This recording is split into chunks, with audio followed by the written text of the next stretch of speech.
नमस्कार बच्चों।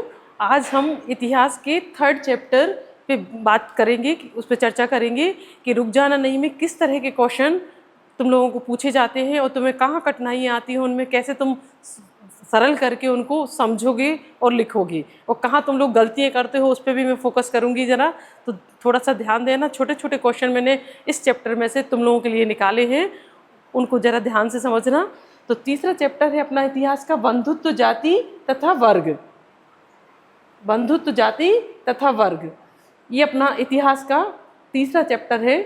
अब सबसे पहले अपना इतिहास में बात आती है कि आप लोग ये तो जानते ही हैं बेटा कि ये पूरा जो बंधुत्व जाति और वर्ग वाला जो चैप्टर है अपना पूरा महाभारत काल से रिलेटेड है। महाभारत काल के संबंध की सारी घटनाएं उस समय के इतिहास के बारे में बताता है।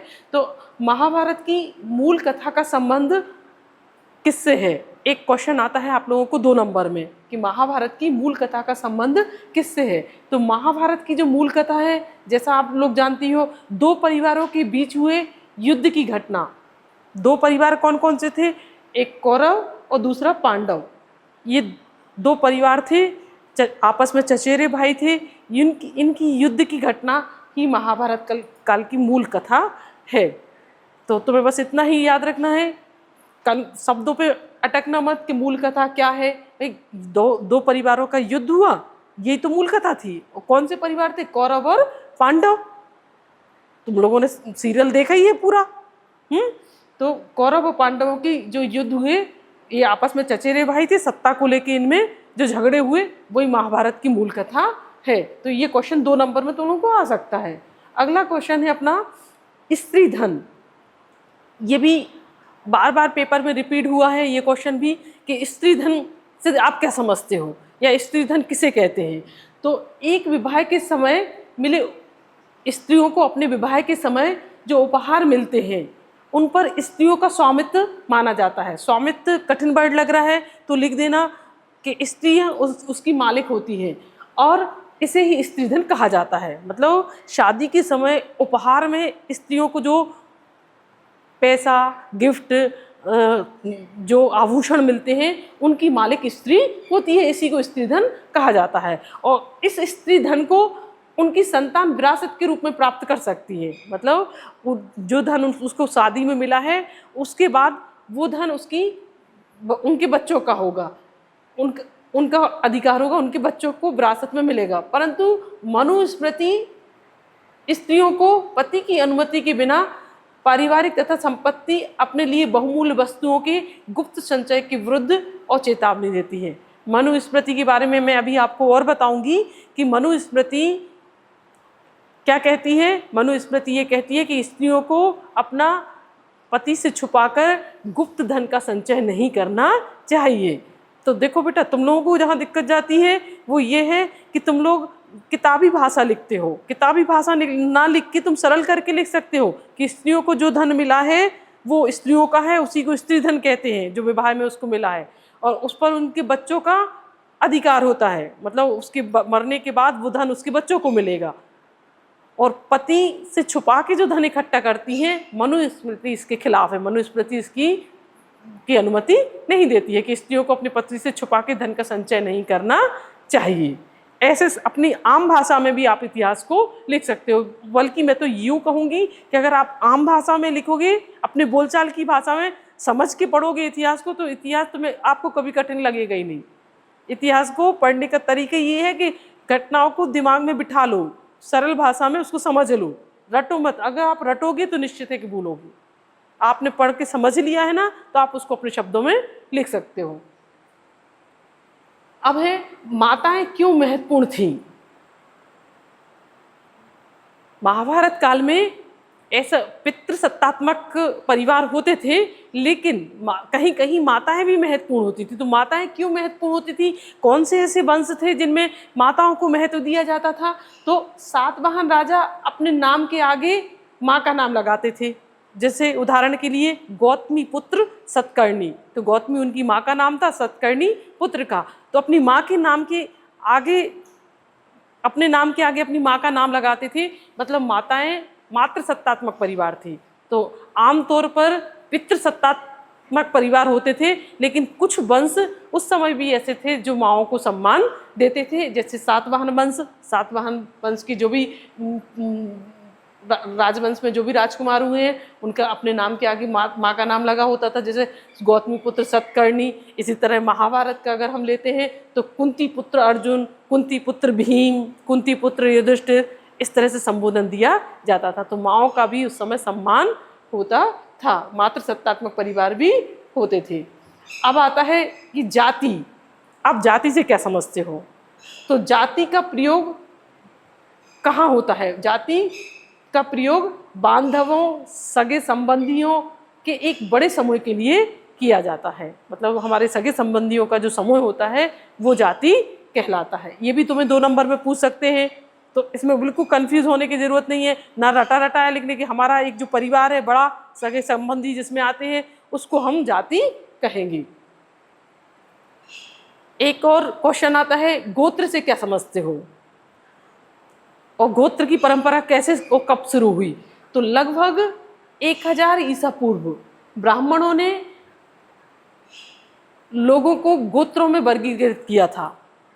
मतलब हमारे ऋषि मुनि जो थे उन्होंने 1000 ईस्वी पूर्व गोत्रों की शुरुआत की। प्रत्येक गोत्र एक वैदिक ऋषि के नाम पर होता था। हर गोत्र का एक ऋषि होता था। जैसे उदाहरण के लिए कश्यप ऋषि की जो भी अनुयायी हुए वो कश्यप लगाते थे, या गौतम ऋषि के जो अनुयायी हुए वो गौतम लगाते थे। भारद्वाज ऋषि के जो हुए तो वो भारद्वाज लगाते हैं गोत्र। तो ऋषियों के नाम पर ये गोत्र परंपरा शुरू हुई थी। उस गोत्र के सदस्य उसी ऋषि के वंशज माने जाते हैं। जो भारद्वाज ऋषि के हैं तो वो भारद्वाज कहलाते हैं, गौतम के हैं तो वो गौतम कहलाते हैं, वशिष्ठ ऋषि के जो अनुयायी है वंशज है वो वशिष्ठ कहलाते हैं। तो ऋषियों ने इस गोत्र परंपरा की शुरुआत 1000 ईसा पूर्व की थी। ये वाला क्वेश्चन भी आपको 2 या 3 नंबर में पूछ सकते हैं कि गोत्र क्या है, गोत्र कहाँ से शुरू हुआ, किसने शुरू किया। तो ऋषियों ने गोत्रों में वर्गीकृत किया था, ब्राह्मणों ने। अब आता है अगला क्वेश्चन। इस पूरे चैप्टर को मैं आपको छोटे छोटे क्वेश्चन के माध्यम से इसलिए समझाने का प्रयास कर रही हूँ ताकि दिमाग में तुम्हारे चीज़ें रहेंगी और परीक्षा में आप आसानी से लिख पाओ। एक क्वेश्चन है, पुराणों की संख्या कितनी है, उनके नाम बताइए। तो कुल पुराण 18 हैं। कितने पुराण हैं? अब 1 नंबर में अगर पूछे, संख्या पूछे, कभी कभी सत्य असत्य में पूछ लेते हैं इस क्वेश्चन को कि पुराणों की संख्या 16 है, तो आप उसको असत्य करेंगे, क्योंकि आपको ये ध्यान में रखना है कि संख्या कितनी है पुराणों की, 18 है। और अगर 2 नंबर में आता है कि कुछ प्रमुख पुराणों के नाम भी लिखिए, तो आप लिखेंगे विष्णु पुराण, वामन पुराण, शिव पुराण, स्कंद पुराण। ये 2 एक साथ आ गए हैं, शिव पुराण और स्कंद पुराण अलग अलग है। भविष्य पुराण, वायु पुराण, गरुड़ पुराण, कम से कम 3, 4 या 5 पुराणों के आप नाम याद रखेंगे। आपको इजीली याद हो जाएंगे, अगर रटने की जरूरत ही नहीं, क्योंकि ये अपने सब देवी देवता के नाम है। विष्णु है, शिव है गरुड़, वायु, भविष्य, जनरल वर्ड है, आसानी से याद हो जाएंगे। तो कुल पुराण 18 हैं, उनमें से प्रमुख पुराण निम्न है। अब आता है कि धर्म सूत्र या धर्मशास्त्र से आप क्या समझते हो? किसे कहते हैं धर्म सूत्र या धर्मशास्त्र? तो ब्राह्मणों ने समाज को व्यवस्थित करने के लिए एक आचार संहिता बनाई थी। ब्राह्मणों ने समाज व्यवस्थित ढंग से चले, सारे क्रियाकलाप जो समाज में होते हैं वो व्यवस्थित ढंग से हों, इसके लिए उन्होंने एक आचार संहिता तैयार की थी। इसका पालन ब्राह्मणों को विशेष रूप से करना पड़ता था। जो आचार संहिता मतलब क्या समझे आप? नियम। समाज को चलाने के लिए ब्राह्मणों ने कुछ नियम बनाए थे, हाँ? और ब्राह्मणों को तो उनका पालन विशेष रूप से करना ही पड़ता था। बाकी की समाज के जो लोग होते थे उनको भी इन नियमों में बांधा गया था। मतलब सबके लिए नियम बनाए थे ब्राह्मणों ने। खुद तो उसका पालन करते थे, समाज के अन्य वर्णों को भी उनका पालन करना होता था। लगभग 500 ईसा पूर्व में इन मानदंडों का संकलन संस्कृत ग्रंथों में किया गया था, और इन ग्रंथों को ही हम धर्मसूत्र या धर्मशास्त्र कहते हैं। यानी क्या समझ में आया कि जो नियम ब्राह्मणों ने समाज को दिए थे वो उनका पालन करते थे, और बाकी के समाजों को भी, दूसरे वर्णों को भी उन नियमों में बांधा था। और आगे चलकर संस्कृत में इनका संकलन मतलब होता है इकट्ठा किया, उन नियमों को इकट्ठा किया, वही नियम धर्मसूत्र या धर्मशास्त्र कहलाते हैं। उन्हीं को हम धर्मसूत्र के नाम से जानते हैं। तो अपनी भाषा में याद रखो कि जो नियम बनाए गए वो धर्मसूत्र कहलाते। किसने बनाए? ब्राह्मणों ने बनाए थे। किसके लिए? तो ब्राह्मणों ने अपने स्वयं के लिए भी और समाज के दूसरे वर्गों के लिए भी। और वही नियम आगे चलकर संस्कृत में इकट्ठे किए गए, संकलित किए गए, इकट्ठे करे, और उन्हीं को हम धर्मसूत्र धर्मशास्त्र के नाम से जानते हैं।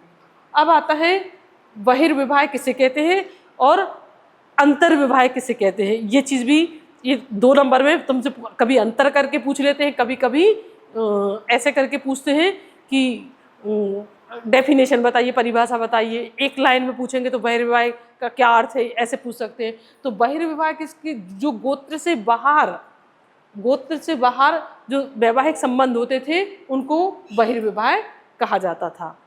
गोत्र से जो बाहर विवाह किए जाते थे उनको बहिर्विवाह कहा जाता था। अंतर्विवाह किसको कहते थे?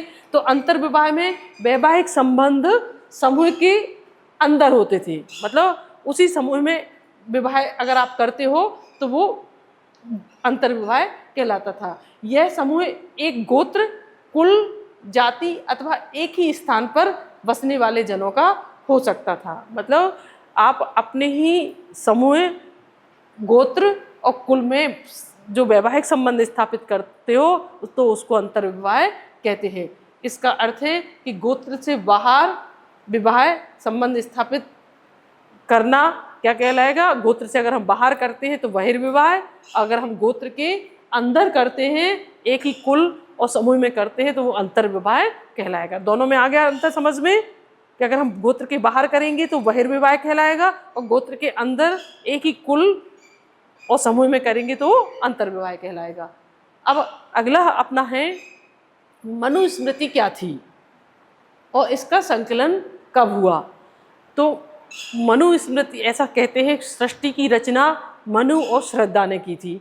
इस कहानी को शायद आपने अपनी दादी नानी से सुना होगा कि सृष्टि की रचना मनु और श्रद्धा के द्वारा हुई। और मनु वो पहले व्यक्ति थे जिन्होंने लोगों के लिए आचार और नियम बनाए। हिंदुओं की सबसे पहली विधि संहिता कहलाती है। अब यहाँ आपको अगर ये लग रहा है कि विधि संहिता कठिन वर्ड है तो आप लिख देना कि मनु ने जो कानून बनाए वो मनुस्मृति कहलाती है। मतलब जिन कानूनों का निर्माण मनु ने किया है वो मनुस्मृति कहलाती है। और इसका संकलन 200 ईसा पूर्व से 200 ईस्वी के मध्य हुआ। ईसा पूर्व का मैंने आपको फर्स्ट चैप्टर में बताया ही था कि ईसा पूर्व का क्या अर्थ होता है।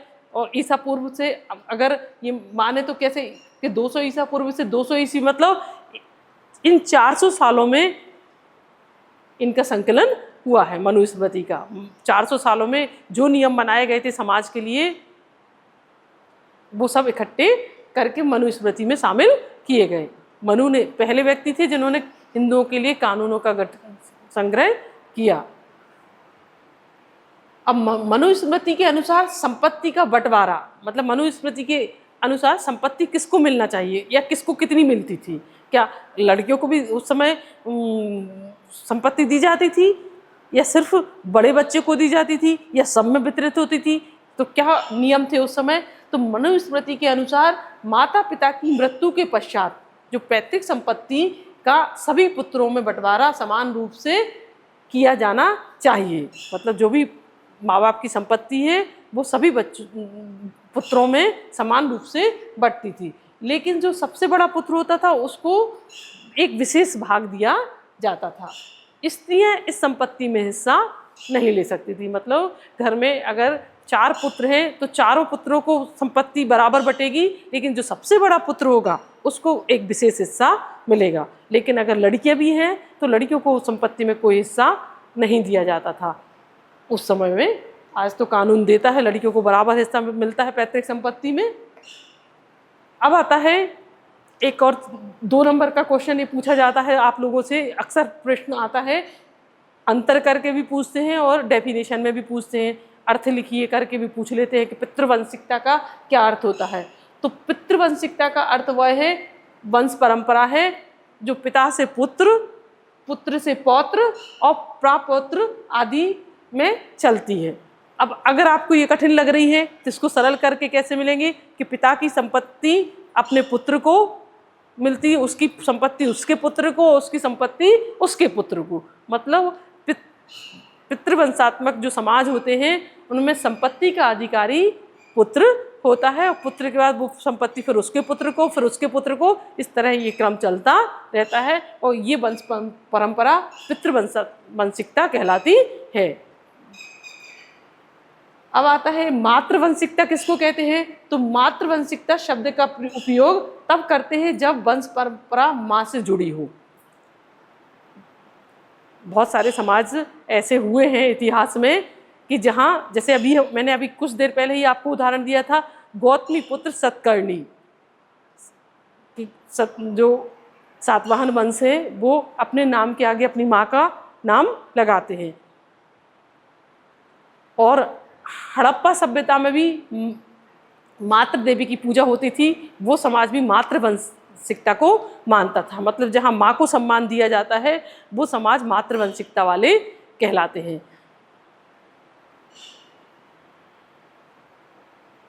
अब एक थोड़ा 4 नंबर का बड़ा क्वेश्चन है, सरल है, थोड़ा सा ध्यान से समझने का प्रयास करना, आसानी से लिख पाओगे। सरल भाषा में मैं आपको समझाने की प्रयास कर रही हूँ कि राज्यों में शासक निश्चित रूप से क्षत्रिय ही होते थे, क्या आप इससे सहमत हैं? ऐसा करके क्वेश्चन आपको अक्सर पूछा जाता है।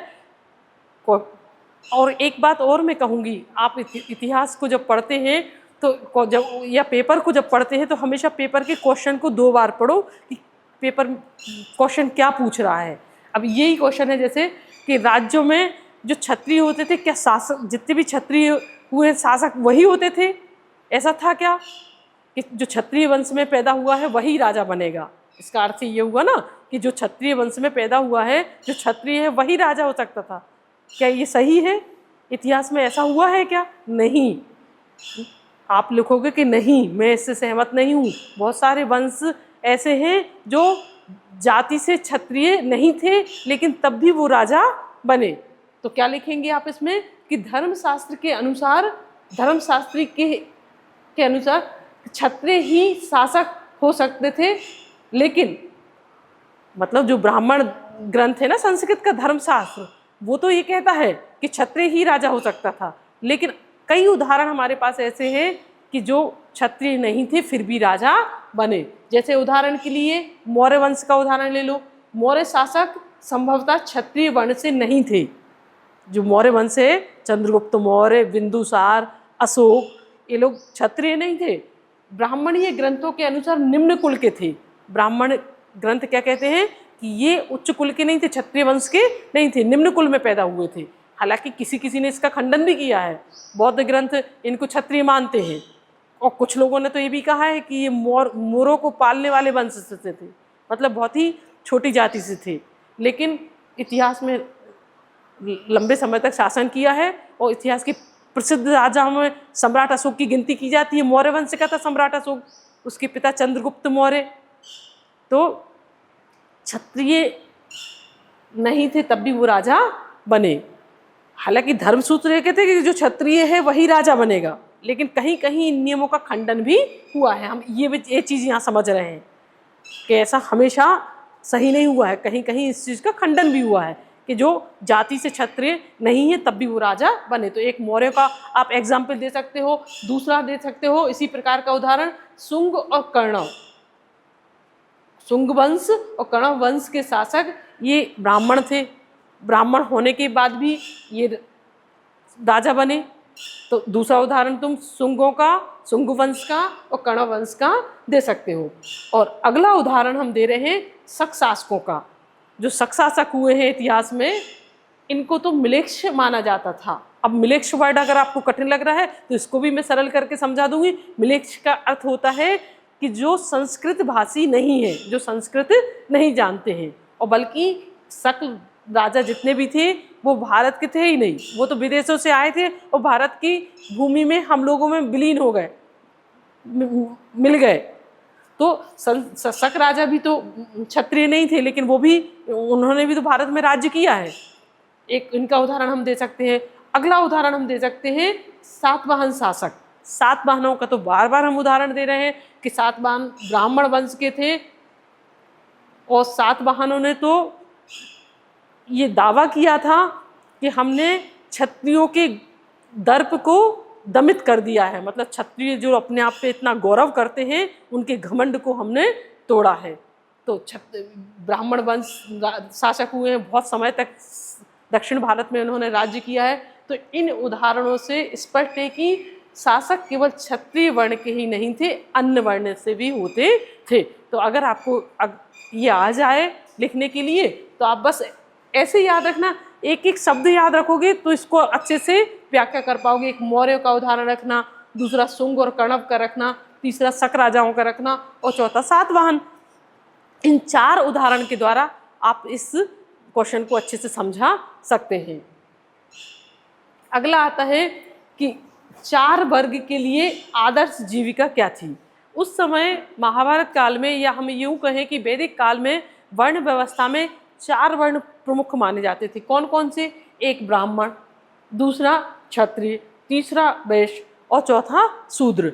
अब आता है क्वेश्चन अपना क्या है, आदर्श जीविका, मतलब इनकी काम क्या थी, इनका अर्थोपार्जन कहाँ से होता था, इनकी आर्थिक जीवन के लिए लोग क्या करते थे। तो सबसे पहले हम ब्राह्मण की बात करते हैं कि ब्राह्मणों का काम था वेदों को पढ़ना, पढ़ाना, मतलब पठन पाठन है, यज्ञ करवाना और दान और दक्षिणा लेना और देना, ये ब्राह्मणों का काम था। फिर आता है क्षत्रियों का। तो क्षत्रिय क्या काम करते थे? क्षत्रियों का काम था युद्ध करना, देश की रक्षा करना, यज्ञ करवाना और दान दक्षिणा देना। अब आता है वैश्य का काम। तो वैश्य क्या काम करते थे? मेन रूप से तो व्यापार का काम था, देशी और विदेशी व्यापार करना, वस्तुओं का क्रय विक्रय करना, गौपालन मतलब पशुपालन भी करते थे। उस समय वैदिक काल में पशुओं की संख्या के हिसाब से व्यक्ति की स्थिति का आकलन किया जाता था कि जिसके पास जितने पशु हैं वो व्यक्ति उतना अमीर है। आज की तरह बैंक बैलेंस नहीं देखा जाता था, जिसके पास जितनी ज़्यादा संख्या में पशु होते थे वो व्यक्ति उतना अमीर माना जाता। तो वैश्यों का काम पशुपालन भी था, कृषि भी था, कृषि भी करते थे वैश्य। तो कृषि, पशुपालन और व्यापार, सारे व्यापार में सारे उद्योग धंधे आते, चाहे खरीदना हो, बेचना हो, बनाना हो, सब आ जाता है उसमें। तो ये वैश्यों का काम था। अगला आता है शूद्र। शूद्र को का काम था तीनों वर्णों की सेवा करना। इनको समाज में सबसे निम्न स्थान प्राप्त था और इनको नीचे समझा जाता था और तीनों वर्गों की सेवा करना इनका मेन काम था। अब आता है कि इन तीनों वर्णों के अलावा उस समय समाज में चांडाल भी होते थे। तो चांडाल किन्हें कहते थे? चांडालों का काम क्या था? उनकी समाज में स्थिति क्या थी? अगर चांडालों पे अगर क्वेश्चन आता है तो आप कैसे लिखेंगे कि वर्ग व्यवस्था या वर्ण व्यवस्था वाले समाज में जो अस्पृश्य समझे जाने वाले निम्नतर स्तर पर रहने वाले लोग चांडाल कहे जाते थे।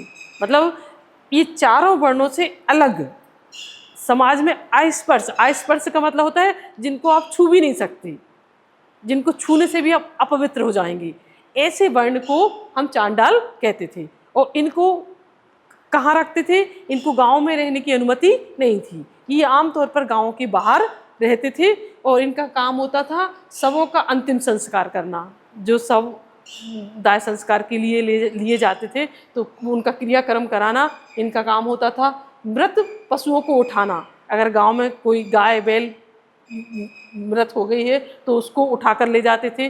मृत पशुओं की खाल उतारना, उनकी खाल उतारकर वो उनका उपयोग चमड़े के रूप में करते थे। और इनकी स्थिति समाज में बिल्कुल अच्छी नहीं समझी जाती थी।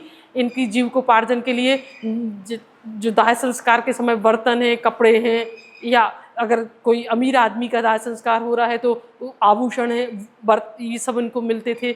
और गांव में अगर इनको जाना रहता था तो वो अपने साथ में एक घंटी लिए रहते थे, आवाज़ करते हुए जाते थे, कोई इनको देख ना ले, कोई इनको छू ना ले। तो इनके साथ समाज में बहुत अच्छा व्यवहार नहीं होता था। वे कुओं से पानी भर नहीं सकते थे, ऊंची जाति के इस तरह के व्यवहार इनके साथ समाज में से बिल्कुल बहिष्कृत होकर रहते थे। अब हम चलते हैं कि महाभारत एक गतिशील ग्रंथ। एक क्वेश्चन तुम लोगों को आता है और आमतौर पे बच्चे इसको छोड़ के आ जाते हैं, और मैं चाहती हूँ कि तुम लोग इसको छोड़ के नहीं आओगी। अगर ये क्वेश्चन तुमसे पूछा जाता है कि महाभारत एक गतिशील ग्रंथ है, तो आप क्या लिखोगी? आपको ये तो पता है कि महाभारत की रचना किसने की?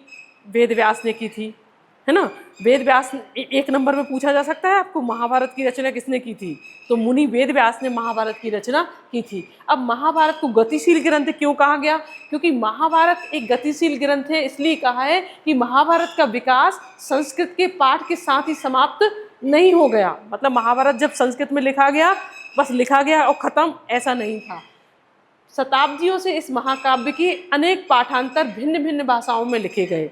मतलब महाभारत तो महाभारत के काल में लिखा ही गया था, लेकिन समय समय पर अलग अलग भाषाओं में भी महाभारत को लिखा गया है, और उस संवाद को दर्शाते हैं जो इनके लेखकों व अन्य समुदायों के बीच स्थापित हुए। अनेक कहानियां इस क्षेत्र विशेष से इसमें शामिल हुई, और महाभारत ऐसा ग्रंथ नहीं है कि जो एक बार लिख गया तो लिख गया।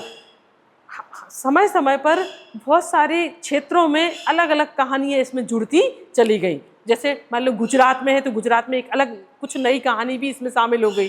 फिर महाराष्ट्र है तो महाराष्ट्र में एक अलग तरह की कहानी भी महाभारत में शामिल हो गई। समय के साथ साथ अलग अलग छोटी छोटी कहानियाँ भिन्न भिन्न भाषाओं में भी लिखा गया, अलग अलग कहानियाँ भी इसमें जुड़ती चली गई। इसकी मुख्य कथा की अनेक पुनर्व्याख्याएँ की गई। पुनर्व्याख्या का मतलब होता है कि महाभारत पर बहुत सारे विद्वानों ने महाभारत की व्याख्या भी की है, जो टीका कहलाती है। विद्वान लोग अलग अलग विद्वान लोग अपने शब्दों में उसको जो लिखते हैं वो व्याख्या कहलाती है। तो विद्वानों ने महाभारत की पुनर्व्याख्याएं भी की है, इसलिए हम इसे गतिशील ग्रंथ कहते हैं। गतिशील का तो मतलब अर्थ समझते हो ना, गति मतलब होता है चलते रहना, है ना। और महाभारत ऐसा ग्रंथ नहीं कि एक बार लिख गया और खत्म हो गया। तो हम इसको पूरा पढ़ने के बाद तुम 3 पॉइंट में कैसे इसको याद रखोगी? तुम ऐसे याद रखोगे कि संस्कृत के पाठ के साथ ही समाप्त नहीं हुआ है, भिन्न भिन्न भाषाओं में लिखा गया है, क्षेत्र विशेष की कहानियाँ इसमें शामिल होती रही हैं, और विद्वानों ने इसकी पुनर्व्याख्याएं भी की हैं। इसको हम अगर सरल भाषा में, इसलिए हम महाभारत को गतिशील ग्रंथ कहते हैं। सरल करके तुम ऐसे इसको याद रखोगे। अब आता है कि महाभारत का समालोचनात्मक संस्करण कब और किसने शुरू किया था? तो महाभारत का समालोचनात्मक संस्करण 1919 में प्रसिद्ध इतिहासकार B.S. सुकथांकर के नेतृत्व में यह योजना शुरू हुई। मतलब इसका श्रेय प्रसिद्ध इतिहासकार B.S. सुकथांकर को जाता है। ये नाम भी आप याद रखेंगे, क्योंकि कभी कभी ये बहुविकल्पीय क्वेश्चन में भी पूछ लिया जाता है कि समालोचनात्मक संस्करण किसने तैयार किया, तो आप उसको लिख पाएँ कि B.S. सुकथांकर ने इसको शुरू किया था। 1 नंबर में भी आपसे पूछ सकते हैं, और व्याख्या में पूछेंगे, या 2 नंबर या 3 नंबर में, तो आप ये पूरा लिखेंगे। तो B.S. सुकथांकर के नेतृत्व में इस योजना को शुरू किया गया था। देश के विभिन्न भागों में अनेक लिपियों में लिखी गई थी। महाभारत को देश के अलग अलग भागों में अलग अलग लिपियों में लिखा गया। संस्कृत में तो मूल ग्रंथ है ही, उसके अलावा अलग अलग भाषाओं में भी लोगों ने महाभारत को लिखा। महाभारत की संस्कृत पांडुलिपियों को इकट्ठा किया गया। अब जब V. सुकथांकर ने इसका समालोचनात्मक संस्करण तैयार किया, इसको जरा ध्यान से समझना कैसे तैयार किया था। उन्होंने पूरे देश भर से पांडुलिपियाँ इकट्ठी की, अलग अलग भाषाओं की पांडुलिपि। पांडुलिपि मतलब होता है हस्तलिखित, जो हाथ से लिखा जाता है उसको पांडुलिपि कहते हैं। तो B.S. सुकथांकर ने जब इसका समालोचनात्मक संस्करण तैयार किया तो देश भर से संस्कृत की पांडुलिपियों को इकट्ठा किया। पूरे देश में अलग अलग क्षेत्र में जो जो महाभारत की कथाएं चल रही थी उनको इकट्ठा किया। फिर क्या किया, उन श्लोकों का चयन किया जो लगभग सभी पांडुलिपियों में पाए गए। मतलब सारे महाभारत की पांडुलिपियों को एक साथ रखकर वो श्लोक छांटे गए जो सभी पांडुलिपियों में पाए गए। मतलब एक समान रूप से सभी में थे, सेम सेम उन श्लोकों को इकट्ठा किया गया। फिर आगे चल के उनका प्रकाशन 13,000 पृष्ठों में, ऐसे श्लोकों को छांटकर 13,000 पेजों में उनको लिखा। अनेक ग्रंथ खंड इसके बने इस परियोजना को पूरा करने में 47 वर्ष का समय लगा। तो सबसे पहले तो उन्होंने क्या किया कि एक जैसे श्लोकों को छांटा, फिर उसके बाद जो 2 या 3 ग्रंथों में पाए गए उन श्लोकों को लिया, फिर सबसे बाद में उन श्लोकों को लिया जो या उन कहानियों को लिया जो क्षेत्र विशेष से संबंधित थी।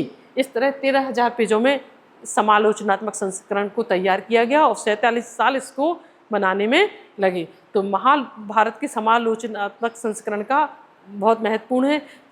वैसे महाभारत के टोटल कुल कितने श्लोक हैं? 1 लाख से अधिक श्लोक हैं। ये क्वेश्चन भी तो आप लोगों को बेटा 1 नंबर में पूछा जाता है कि महाभारत के कितने श्लोक हैं? 1 लाख से अधिक, ये आप याद रखेंगे। अब महाभारत की सादृश्यता की खोज किसने की थी और कैसे की, और इसको हम कितना सटीक इतिहासकार मानते हैं? सादृश्यता मतलब महाभारत की जो घटना घटी एक्चुअल में कहाँ घटी? तो उत्तर प्रदेश के हस्तिनापुर नामक गांव में। उत्तर प्रदेश एक अपना भारत का प्रदेश है विशाल क्षेत्रफल की दृष्टि से। तो उत्तर प्रदेश का हस्तिनापुर मेरठ जिले में एक हस्तिनापुर नामक गांव है। वहाँ उत्खनन काम BS लाल जो हमारे पुरातत्ववेत्ता हैं, पुरातत्ववेत्ता किसको कहते हैं? जो हमेशा खुदाई का काम करते हैं, जो जगह जगह खुदाई करके पुरानी चीज़ों के बारे में ज्ञात जानकारियाँ दूसरों को देते हैं। तो BS लाल ने मेरठ के हस्तिनापुर गांव में उत्खनन कार्य किया, खुदाई का काम किया। हालांकि नामों की समानता एक संयोग मात्र हो सकती है। इस लाइन का क्या अर्थ है? नामों की समानता मतलब एक जैसे गांव कई जगह पाए जाते हैं, मतलब एक ही नाम के गांव कई जगह हो सकते हैं। तो अब ये वही हस्तिनापुर है या नहीं, ये हम 100% नहीं कह सकते हैं, लेकिन माना गया है कि जो खुदाई में चीज़ें मिली हैं उससे कि नहीं वो वही क्षेत्र था। यहाँ की आबादी के स्तर के 5 साक्ष्य मिले हैं। मतलब जब मिट्टी की खुदाई की गई तो मिट्टी के 5 स्तर प्राप्त हुए हैं। उनमें से जो दूसरा और तीसरा स्तर है, तीसरे स्तर पर हमारे विश्लेषण के लिए महत्वपूर्ण है। मतलब तीसरे स्तर की जब खुदाई हुई, मिट्टी के जो 5 स्तर मिले हैं, तो तीसरे स्तर पर जब खोजबीन जारी की इन्होंने तो उसमें कई महत्वपूर्ण चीज़ें महाभारत से मिलती जुलती पाई गई। दूसरे स्तर में आवास गृहों की कोई निश्चित परियोजना नहीं मिलती, मतलब आवास कैसे बनाते थे, कोई निश्चित योजना उस समय आवास की नहीं थी। तीसरे स्तर में कुछ कच्ची और कुछ पक्की ईंटों के बने हुए आवास प्राप्त हुए हैं, और जल निकासी, मल निकासी के लिए गड्ढे वो कैसे बनाते थे, ये सब चीज़ें इसमें मिली हैं। तो अनुमान ये लगाया गया है कि महाभारत कालीन ही हस्तिनापुर होना चाहिए, लेकिन अभी भी खोज हमारी जारी है। अब हम थोड़ी सी चर्चा वैदिक काल की विवाह पे करेंगे। हमारे जो स्मृति ग्रंथ हैं वो ये बताते हैं कि विवाह के कितने प्रकार होते थे। तो अगर क्वेश्चन तुम्हें ऐसा आता है विवाह के कितने प्रकार होते थे, तो आप 1 नंबर में क्वेश्चन आएगा तो आप लिखोगे कि 8 प्रकार होते थे। वैदिक काल में 8 प्रकार के विवाहों की अनुमति थी। 8 प्रकार के विवाहों में कौन कौन से प्रकार होते थे? तो पहला है अपना ब्रह्म विवाह। ब्रह्म विवाह किसको कहते थे?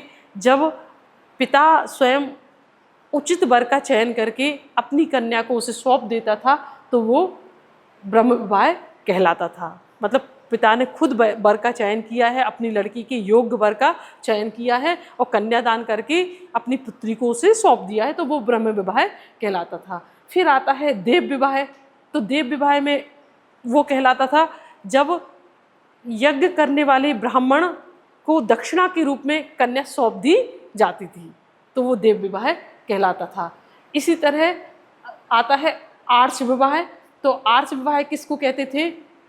आर्ष विवाह में कन्या के पिता से एक जोड़ी बैल लिया जाता था, मतलब वर पक्ष से एक जोड़ी बैल की जोड़ी ली जाती थी, उसके बदले में कन्या उनको सौंप दी जाती थी। अब आता है असुर विवाह। तो असुर विवाह भी बहुत अच्छा नहीं माना जाता था। असुर विवाह में कन्या पक्ष वर पक्ष से धन लेकर अपनी कन्या को उसको सौंप देता था। अगला आता है अपना 5वें नंबर पे प्रजापत्य विवाह। प्रजापत्य विवाह कैसा होता था? इसमें पिता स्वयं ये अपने पुत्री और जो वर रहता था उससे कहता था कि आप दोनों अब गृहस्थ जीवन की शुरुआत के लिए योग्य हो और गृहस्थ जीवन की शुरुआत कर सकते हो। मतलब पिता की स्वीकृति इस विवाह में रहती थी। 6वां आता है अपना गंधर्व विवाह। गंधर्व विवाह में माता पिता की अनुमति आवश्यक नहीं थी। वर ने कन्या का चयन कर लिया और कन्या ने वर का चयन कर लिया तो वो आपस में आपसी सहमति से विवाह कर लेते थे। ये होता था गंधर्व विवाह। अब अगला आता है अपना 7वें नंबर पे राक्षस विवाह। राक्षस विवाह किसको कहते थे? जहाँ कन्या का हरण करके शादी की जाती थी, बलपूर्वक उसका हरण कर लिया जाता था, तो ऐसे विवाह को राक्षस विवाह कहते थे। इसको भी निम्न स्तर का माना जाता था। और 8वां आता है अपना पैशाच विवाह। तो ये तो सबसे ही अधम स्तर का विवाह माना जाता था, क्योंकि इसमें छल और कपट का सहारा लिया जाता। छल कपट के द्वारा कन्या को से विवाह किया जाता था। तो ये विवाह के 8 प्रकार थे। और इस प्रकार आज अपना तीसरा चैप्टर हम समाप्त करते हैं। उम्मीद है कि आपने अच्छे से ग्रहण किया होगा और कोशिश ये करना कि सरल भाषा में, अपनी बोलचाल की भाषा में हम चीज़ों को याद रखें। इतिहास को पढ़ने का यही तरीका होता है कि किताबी भाषा का उपयोग ना करके आप उसको समझ के और महत्वपूर्ण सूत्रों को पकड़ के उसको अपने शब्दों में लिखने का प्रयास करें। धन्यवाद।